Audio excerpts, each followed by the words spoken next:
Happy new year সবাইকে। New ইয়ারের পর এটাই আমার ফার্স্ট ব্লগ। আর এখন আমি মিশুকে খাওয়াচ্ছি দুধ সুজি, কিন্তু ওর জন্য যে আমি পনির বানিয়েছি ও সেটাই খাবে জেদ করছে। কারণ ঠিক আছে তুই সেটাই খা বাবা, খেলেই হলো।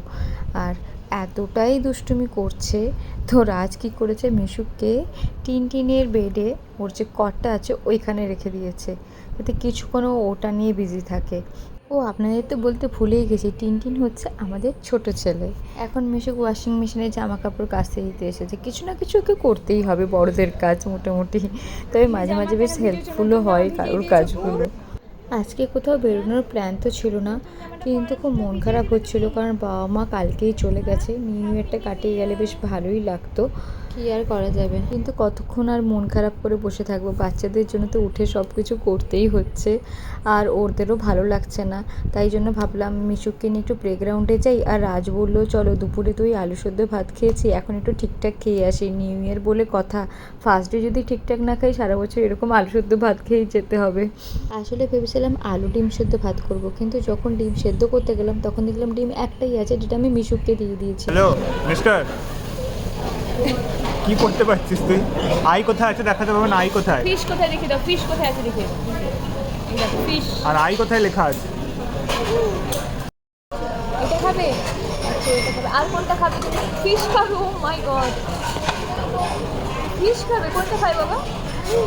আচ্ছা খাবে। আজ আমার মনটা সত্যিই ভালো নেই। এতদিন আসলে ছিলাম তো একসাথে, মা বাবা চলে যেতে খুব কষ্ট হচ্ছে। আর দুটো বাচ্চাকে নিয়ে কিভাবে যে আমরা ম্যানেজ করছি আমরাই জানি, উইদাউট এনি হেল্প। আর মিশুক তো টডলার, তো ওকে কিছু বলা যায় না, ও বুঝতেও পারে না না বলে যে এটা করিস না ওটা করিস না, ও তো করতেই থাকে। আর ছোট, ও তো একদমই 2 মাস ওর হয়নি, ও আর কীই বা বুঝবে। তার উপরে বাড়ির কাজ, সব কিছু ম্যানেজ করা খুব ডিফিকাল্ট হয়ে গেছে আমাদের জন্যে মা বাবা চলে যাওয়াতে। কিন্তু ম্যানেজ তো করতেই হবে, এখন আমরাই বাবা মা বলে কথা। আসলে মা বাবা অনেকটাই করতো, মিশুকেরটা তো পুরো দেখতে হতো না, ওর খাওয়া স্নান ঘুম পাড়ানো সব কিছু করে দিত। ঘুম হয়ে গেছে তোমার? ঘুম হয়ে গেছে তো কি ভাবছো তুমি? কার কথা ভাবছো?